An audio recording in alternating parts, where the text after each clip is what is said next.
Assalamualaikum warahmatullahi wabarakatuh. Sebelum kita lanjut tonton videonya, saya tegaskan sekali lagi bahwasanya saya tidak membuka praktek dimanapun dan tidak menerima tarif berapapun. Terima kasih.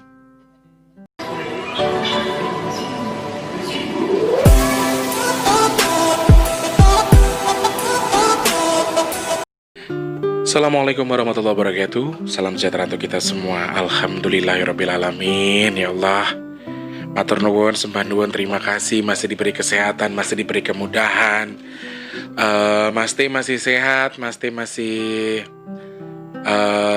diberi umur panjang, masih bisa ketemu sama kalian lagi, masih bisa bikin vlog lagi. Ya Allah ya Rob, ini badan rasanya kayak mau hancur gitu.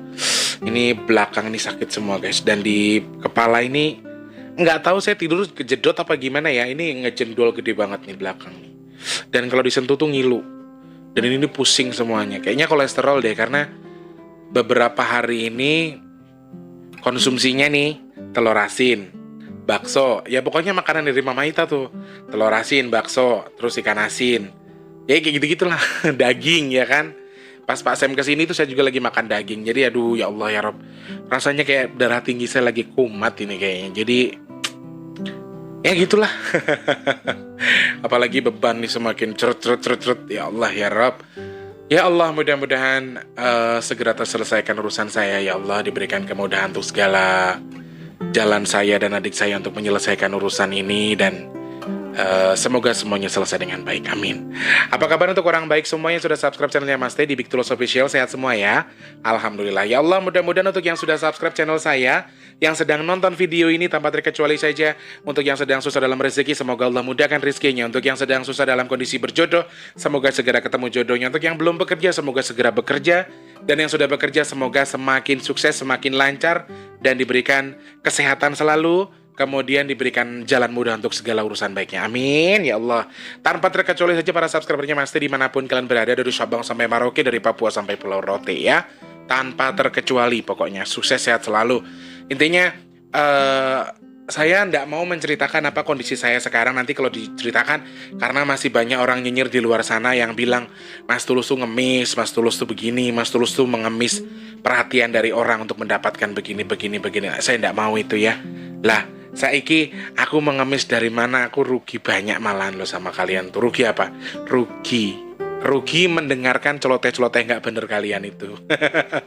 Enggak, bercanda ya. Oke, kalau Mas T itu tipenya terserah jenengan mau berkata apa, terserah jenengan mau berkomentar apa. Yang terpenting Mas T sendiri tidak seperti itu gitu aja loh. Kalau Mas T itu wes jenengan mau punya prinsip apa, punya pemikiran apa, monggo kerso terserah jenengan ya. Jenengan merasa tidak melakukan itu, kalau tidak merasa jangan baper. Kalau memang jenengan tidak sudah terselesaikan, ya setidaknya jangan dibawa-bawa lagi ya. Karena urusan kita sudah berbeda, urusan kita sudah masing-masing. Saya harus menyelesaikan urusan saya. Doakan saya untuk ibu-ibuku, bapak-bapakku, mbak-mbakku, kakak-kakakku semuanya. Wes pokoknya Mas T tidak bisa menceritakan apa yang sedang Mas T alami sekarang, apa yang sedang Mas T rasakan, tapi Mas T cuma minta tolong didoakan saja, semoga segala urusan Mas T untuk saat ini selesai dengan baik. Dan ya mungkin Mas T mau naik kelas kali ya, makanya diuji lagi. Intinya hanya minta doanya saja untuk ibu-ibuku, bapak-bapakku, mas-masku, semuanya tanpa terkecuali, semoga segera selesai. Sudah itu saja ya. Nantilah tak cerita no malah tadi cerita maneh re aku yuk ngene. Aduh jangan, Masya Allah, bahaya dunia ini. Selamat pagi, siang, sore, dan juga malam untuk yang punya Papua, Timika, kemudian Merauke, Jayapura, Freeport, pokoknya semuanya yang ada di Papua tanpa terkecuali. Yang di Sulawesi, kemudian di Makassar, Kendari, Palu, Polewali Mandar, kemudian Ambon, Manado, semuanya tanpa terkecuali semoga selalu sukses, sehat selalu, amin ya Allah. Kemudian di Kalimantan yang ada di Balikpapan, Pontianak, kemudian Pasir, Palangkaraya, Bontang, kemudian di Berau, semuanya tanpa terkecuali. Lalu yang di Pulau Sumatera ada yang dari Medan, kemudian Padang, ada Bengkulu, Jambi, Sumatera Selatan, Bangka Belitung, kemudian Riau, Kepulauan Riau. Lalu untuk yang ada di Lampung, Bengkulu, Jambi udah ya semuanya. Kemudian di Pulau Jawa ada dari Jakarta, Bogor, Depok, Tangerang, Bekasi, kemudian Cikarang, Cikampek, Karawang, kemudian Cirebon, Bandung, Cianjur, Sukabumi, Padalarang, Majalaya, pokoknya semuanya yang di sana. Garut, halo Garut, Pandeglang juga yang di Banten juga ada ya. Kemudian untuk yang ada di Semarang, Cirebon dulu, kemudian Tegal, ada dari Banyumas juga, kemudian Cilacap. Mana tuh yang kemarin ini Majenang, halo Majenang. Terus ada dari Pangandaran juga ya. Ternyata Pangandaran itu tidak semua orang Sunda, ada juga orang Ngapaknya juga di Pangandaran. Lalu untuk yang ada di Semarang, Kendal, Rembang, Weleri, Klaten, Wonogiri, kemudian Mediu, mana tuh Mediu, nanti Mediu di Jawa Timur ya. Kemudian Sragen, Magelang, tanpa terkecuali saja untuk Solo, Jogja, kemudian ada di Jombang, Malang, Blitar, Sidoarjo, Ponorogo, kemudian untuk yang tadi yang ada di Madiun, kemudian Ngawi, Surabaya, Banyuwangi, dan seterusnya. Pokoknya semuanya tempat terkecuali. Yang di Madura juga ya, selamat bergabung. Lalu untuk yang ada di Malaysia, kemudian ada Singapura, Brunei Darussalam, Hong Kong, Taiwan, Taipei, Brunei Darussalam lagi, Arab Saudi, kemudian Jeddah, dan juga untuk yang di Qatar. Lalu untuk yang ada di Swiss, Jerman, dan juga untuk yang di Sydney dan juga di Los Angeles buat Mbak Asri di sana ya. Mbak Asri ini salah satu pencetus nama T, Mas T ya. Namaste, namaste apa sih? Kalau kata ponakanku, kok namamu di YouTube jadi Mas T? Nggak tahu, jadi kebiasaan aja jadinya ya. Mas T, Mas T. Sekali lagi saya konfirmasi untuk teman-teman yang sudah WhatsApp, sudah DM di Instagram. Mas T, mohon maaf banget untuk yang belum terjawab. Untuk yang sudah pesan minyak bidara tapi Mas T belum bisa mengcover pesanannya, Mas T minta maaf. Insya Allah nanti hari Kamis, ini kan ini Rabu ya?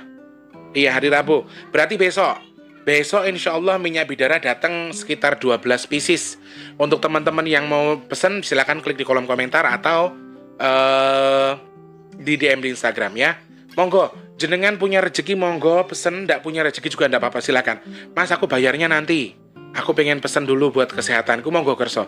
Lillahi ta'ala Mas T pengen nolong kalian. Kalau misalnya jenengan bayar yo alhamdulillah, mboten dibayar yo muga-muga jadi amalnya Mas T, gitu aja ya. Silakan untuk yang berminat langsung DM atau japri, harganya 180.000 ya.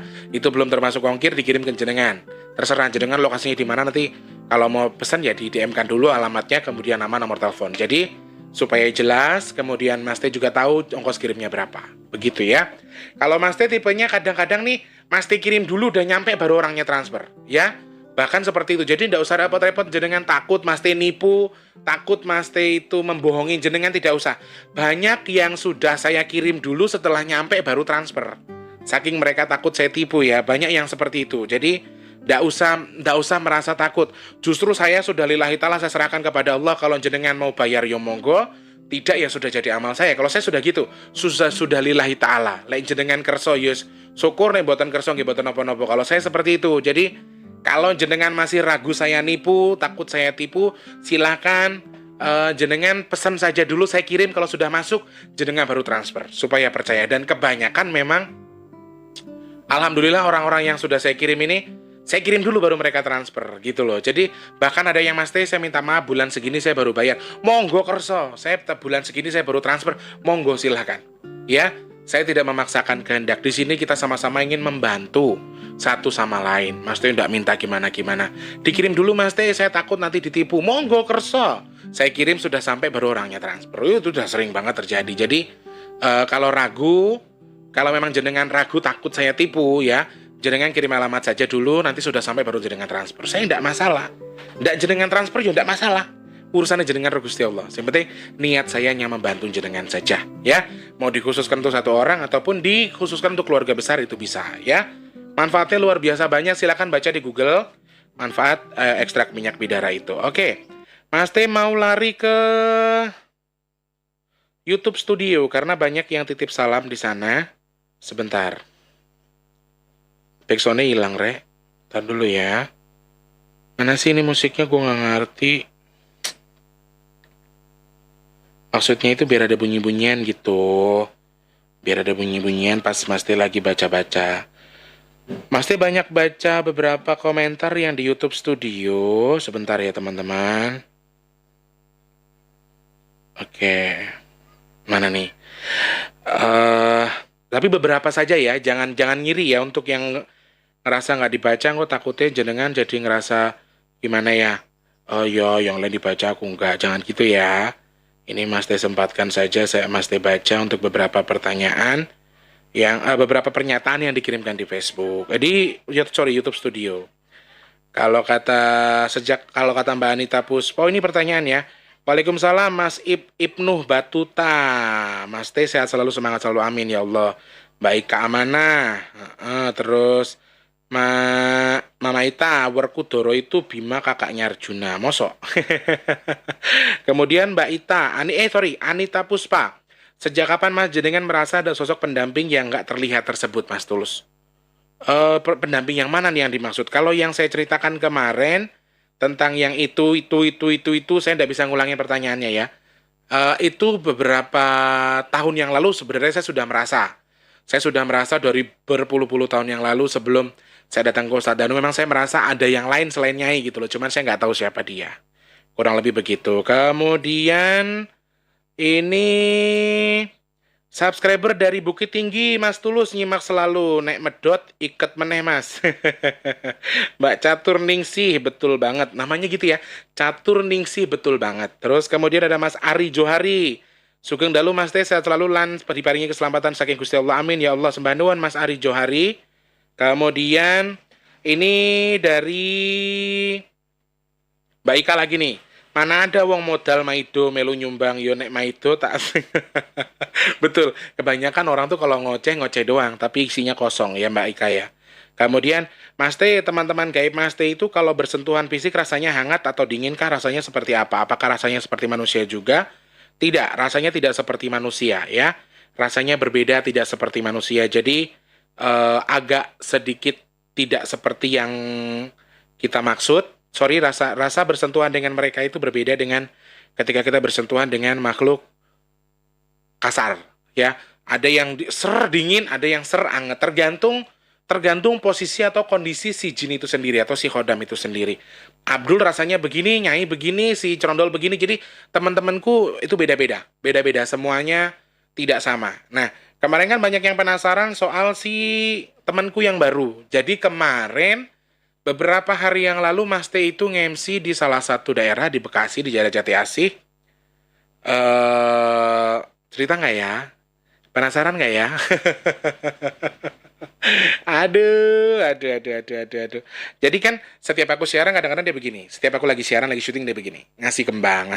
Aku tanya dari mana? Karena dia itu belum bisa bicara ya guys.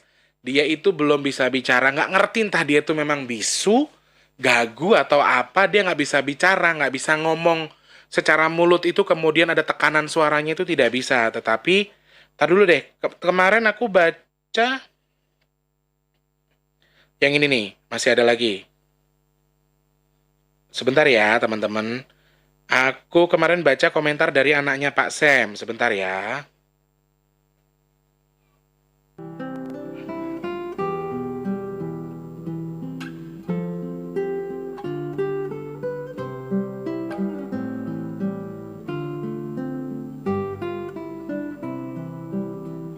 Yang mana yo? Aku sampai bingung cuy. Ntar dulu.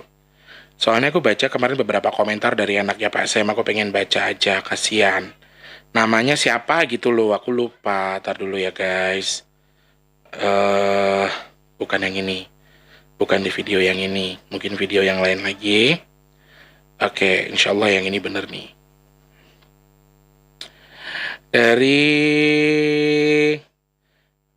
Mas Sunario, terima kasih loh ya, katanya no script iklan, semoga bisa membantu Mas Tulus. Alhamdulillah, terima kasih. Kalian tidak memberikan bantuan ke saya secara material tidak masalah, tapi ketika jenengan sudah tidak melewati iklan atau tidak men-skip iklan, sebenarnya secara tidak langsung kalian sudah sedekah sama Mas T ya, berbagi rezeki. Ini Afifah Adi, oh iya ini putri sulungnya Pak Sam ya. Neng Afifah Adi di sana, salam buat bunda, buat bude sama mama, sama nenek ya Neng. Katanya Mas Teh sehat selalu, sukses, amin ya Allah. Berkat Mas Teh, papa saya sekarang hati-hati kalau bicara. Allah, depan kamu aja hati-hati. Besok lagi di Papua juga kayak gitu lagi. Kamu nggak tahu kan bapakmu tuh gimana? Kamu kok percaya banget sama bapakmu? Bahas yang lain aja loh. Jangan sekali-kali percaya sama bapakmu. Kamu tuh harusnya nggak percaya punya bapak dia gitu loh.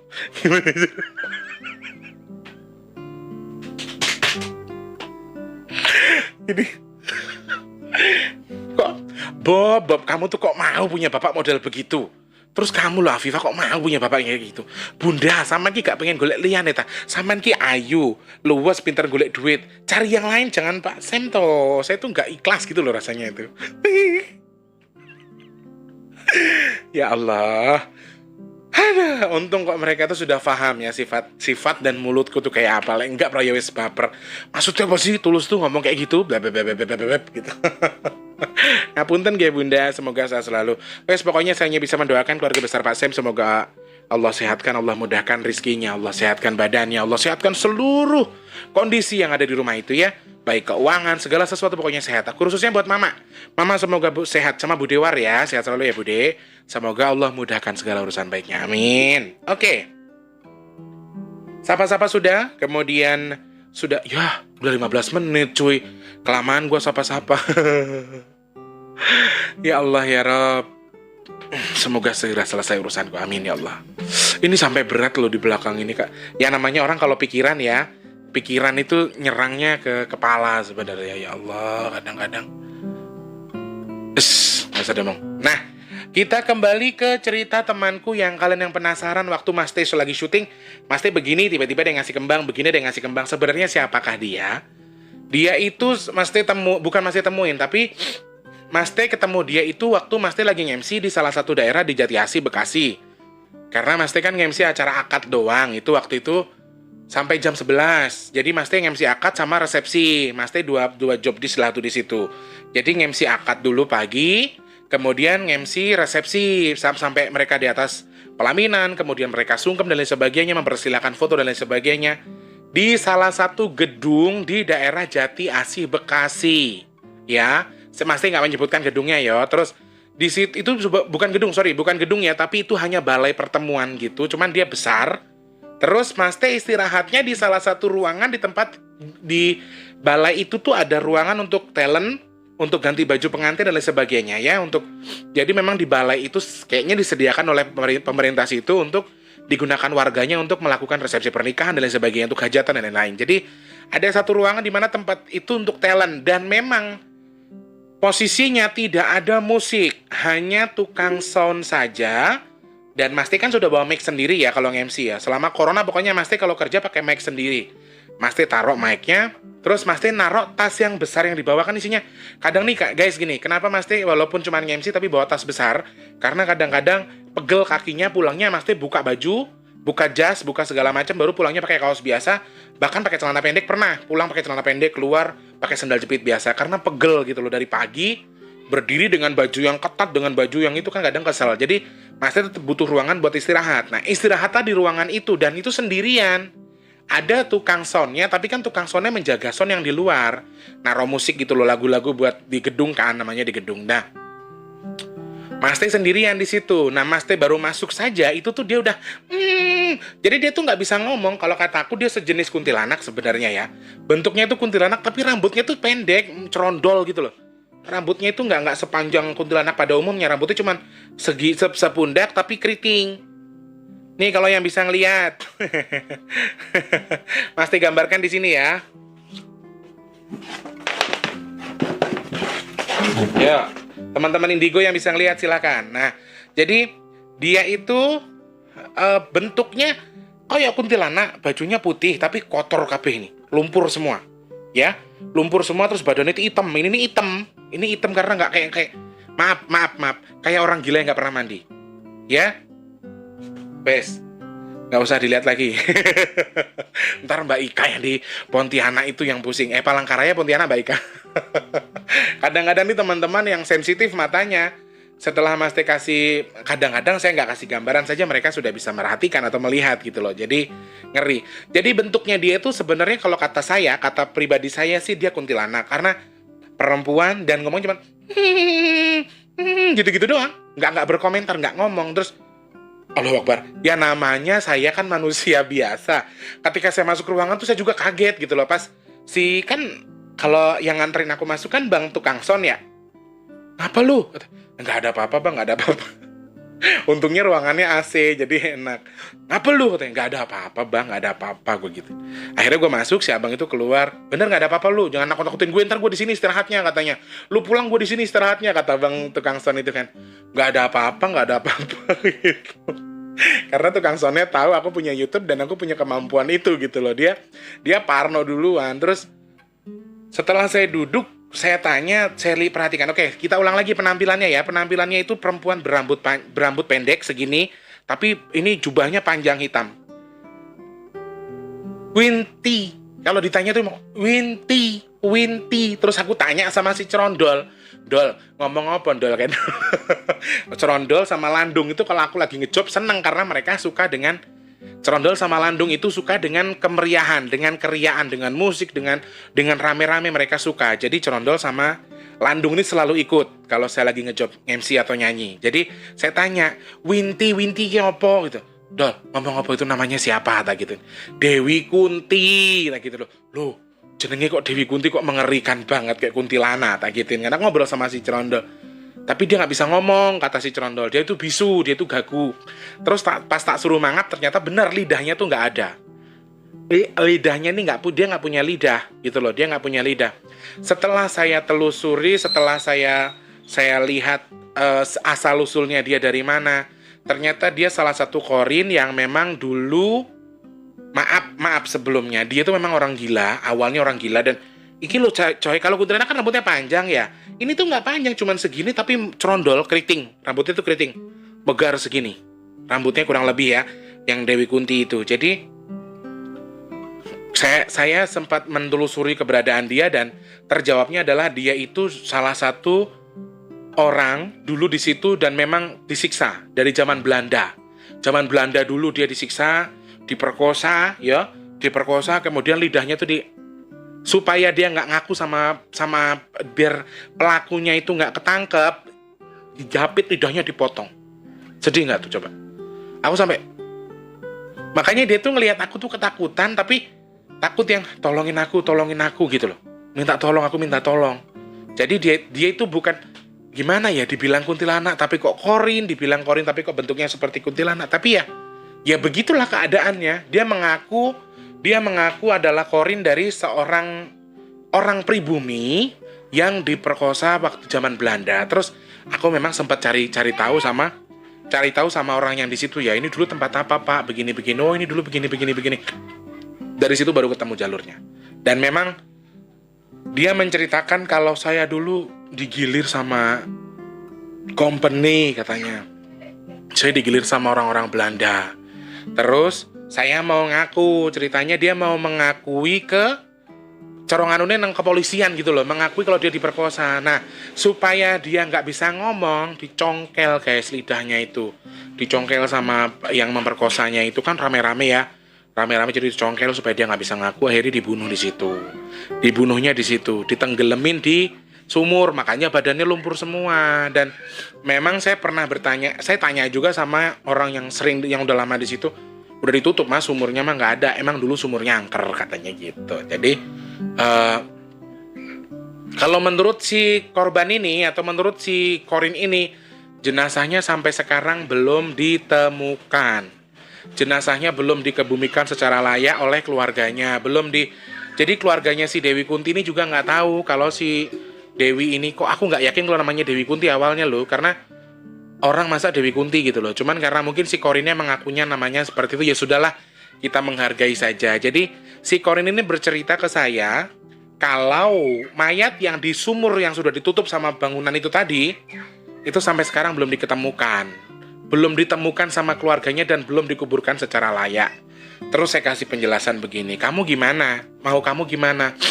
Ya saya mau jasad saya ditemukan, dikuburkan secara layak. Tak bilang begini, itu kejadian sudah ratusan tahun, sudah puluhan tahun misalnya.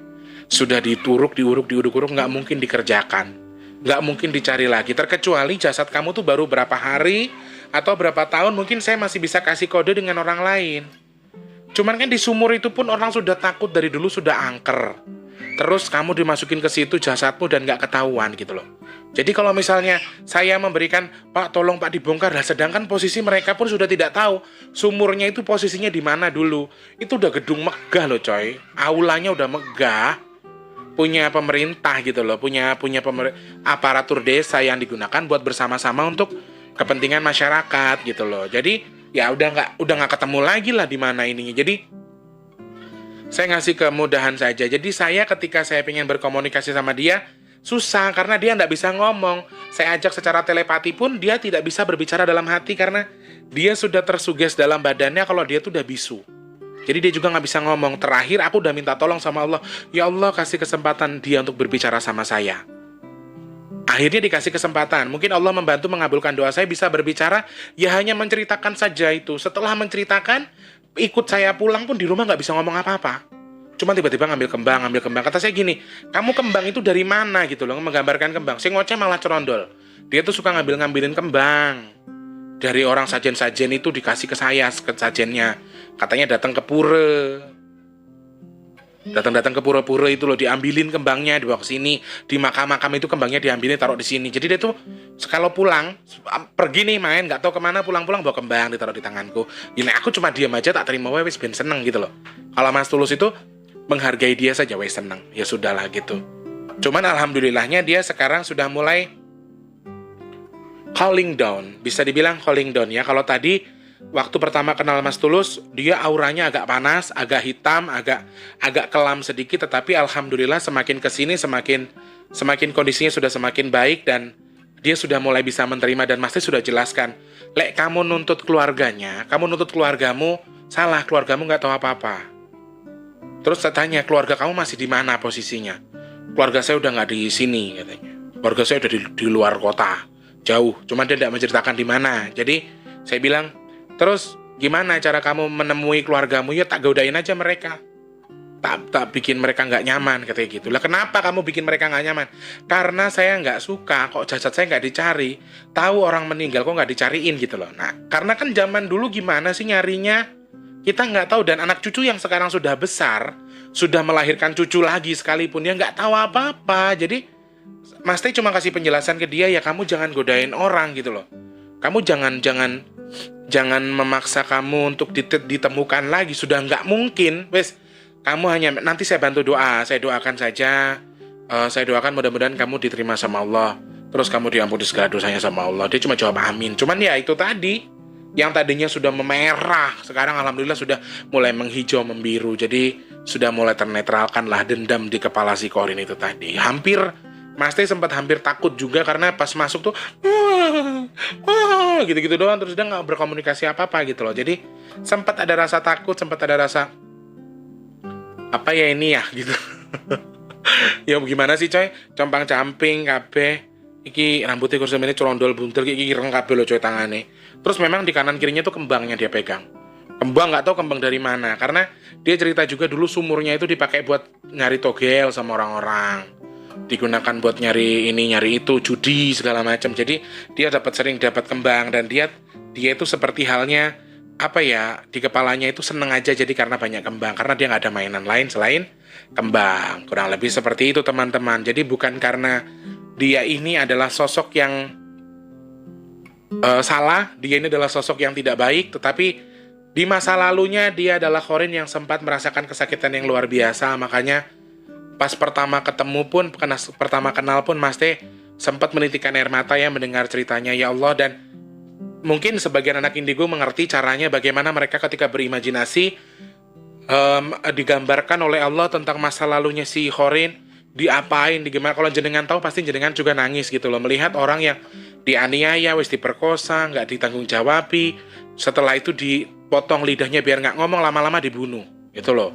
Matinya tuh dibunuh guys, dicemplungin ke sumur itu loh. Dan sumurnya itu posisinya waktu si Dewi Kunti dicemplungin ke situ nggak ada airnya, hanya lumpur. Nah lumpurnya tuh dalam banget. Makanya ketika Korin ini timbul posisi ketika si almarhum ini meninggal. Jadi ya badannya lumpur semua, bajunya hitam semua. Sudah mulai dirangkul sama Nyai, sudah mulai dirangkul sama si Dewi Landung, sudah mulai diajak bersih-bersih, sudah mulai, ya meskipun dia masih belum ngerti maksudnya oposisi ini mau ngapain, aku mau diapain gitu. Dia masih belum paham itu. Tapi ya sekali lagi kita doakan bersama-sama untuk teman-teman para subscribernya Mas T. Ya percaya atau tidak terserah, tapi itu yang Mas T alami dan itu yang Mas T tahu. Jadi kalau misalnya jenengan lagi baca Yasin, lagi baca doa setelah sholat, Mas T minta tolong untuk disebut yang namanya Dewi Kunti.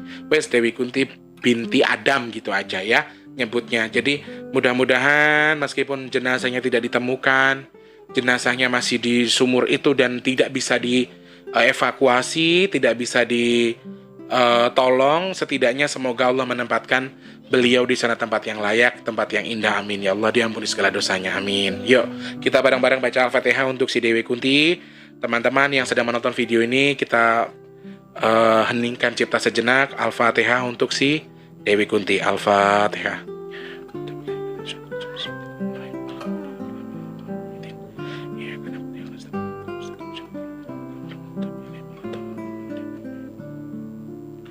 Semoga doa kita diterima oleh Allah dan sekali lagi kita doakan kepada almarhumah bisa dihilangkan dendamnya semasa hidup, bisa dihilangkan sakit hatinya semasa hidup, sehingga khorinnya ini juga bisa tidak terlalu dendam, tidak terlalu merasa ada sakit hati, dan kita doakan bersama-sama mudah-mudahan beliau diterima di sisi Allah di sana, diampuni segala dosanya dan diberikan tempat yang paling layak di sisi Allah Subhanahu wa taala. Amin ya Allah. Baik, kurang lebih hanya itu perkenalan sementara tentang Dewi Kunti. Namanya Dewi Kunti. Usianya saya lihat sudah di 32 tahunan. Posisi dia meninggal ya. Posisi beliau meninggal ini usianya di 32 tahun. Dan dia masih perawan waktu itu. Dia masih gadis, dia belum menikah. Dan memang aslinya, wujud aslinya dia tuh cantik sekali. Wujud realnya atau jenazahnya itu sebelum meninggal saya lihat sangat cantik sekali, dan memang rebutan semua orang karena saking banyak yang merebutkan ya, sehingga dia seakan-akan tidak laku menikah, bahkan banyak yang menghantam dia. Sebenarnya sebelum dia meninggal, sebelum dia diperkosa tuh banyak yang coba menghantam dia untuk memelet, menggendam dan lain sebagainya, tapi semuanya tidak bisa tercover dan akhirnya dia tersesat karena rayuan dari salah satu, ini sih tentara apa polisi aku nggak tahu, tapi dia dirayu sama tentara ini untuk diajak ke suatu tempat karena sudah sangat dekat ya tadinya. Ternyata teman-temannya sudah menunggu di salah satu lokasi itu dan dia diperkosa di situ, di tempat yang sekarang sudah dijadikan gedung itu tadi. Dulunya hutan, ada sebuah sumur tua yang digunakan untuk membunuh dia ya. Ya Allah, kadang-kadang kalau berpikir kita sekarang hidup enak ya guys, ibaratnya ya kita tinggal menikmati saja lah gitu. Dan dia itu, ya Allah, aku pertama dengar ceritanya aja nangis gitu loh. Dan bahkan bikin endang itu sudah, tamunya sudah pada datang, penghulunya sudah datang, jadi kamu gimana maunya? Akhirnya aku tinggal dulu sebentar, itu pun mataku sudah merah. Kamu kenapa nangis ya, katanya. Enggak bun, jadi aku dibawa sama bunda, namanya Bunda Kaila. Dia tuh selalu ngasih aku job kalau nge-MC akad kan. Dia suka sama aku dan suka sama performnya. Dia nanya kok merah banget matanya. Nggak apa-apa bun, lagi kurang tidur, aku gituin aja. Padahal aku habis nangis ngobrol sama dia. Ya intinya ada sebuah pelajaran dari cerita Dewi Kunti bahwa sebagai perempuan pun kita harus hati-hati karena kejahatan itu bisa terjadi kapan saja. Dan satu hal lagi, semua terjadi karena kehendak Allah. Kita doakan bersama-sama lagi. Semoga yang buruk jadi baik, yang baik semakin baik. Amin ya Allah. Kurang lebih itu yang bisa Mas Teh perkenalkan dulu sama dia. Jadi wujudnya seperti yang sudah Mas Teh ceritakan. Hobinya tuh nyari kembang, karena dulu dia suka dikasih sajian kembang di sumur itu. Terus kembang-kembangnya dikasih ke Mas Tulus. Kadang-kadang kembang yang menurut dia tuh bagus tuh padahal apa? Kembang Kamboja tuh loh guys. Dia paling suka kembang Kamboja. Kembang yang dari kuburan diambilin dibawa ke sini. Ya tapi dengan wujud yang sudah gaib ya, sudah dipegang dia sudah gaib gitu loh. Dan dikasih ke saya tuh ya sudah tidak berwujud nyata sebenarnya, cuman kan saya terima aja. Ya makasih, saya gituin aja. Wes, kalau sekarang sih beliaunya sudah mulai dekat, sudah mulai dirangkul sama Nyai sama Abdul ya. Mudah-mudahan Allah izinkan saya untuk membimbing dia untuk mencapai sebuah kata sempurna, sebuah kata baik, sebuah kata indah yang bisa menyempurnakan dia untuk kembali kepada Allah Subhanahu wa taala dengan bantuan doa dari kalian juga ya. Oke, Mas Teh mengucapkan terima kasih banyak. Itu sebuah perkenalan tentang Dewi Kunti. Mudah-mudahan kalian memahami dan mengerti. Insyaallah ketemu lagi di vlog selanjutnya. Mas Teh mohon maaf untuk tutur kata yang kurang berkenan. Kalau mau kenal sama Mas Teh, pengen deket sama Mas Teh, bisa DM di Instagram di bigtulus_pp2, ada di deskripsi linknya ya. Mas Teh mohon pamit, terima kasih banyak. Sekali lagi percaya atau tidak terserah hak kalian. Sekali lagi Mas Teh mohon doanya supaya untuk segala urusan Mas Teh segera diberikan selesai ya. Amin ya Allah. Mas Teh mohon pamit. Wassalamualaikum warahmatullahi wabarakatuh. Salam sejahtera untuk kita semua. Sampai jumpa orang baik.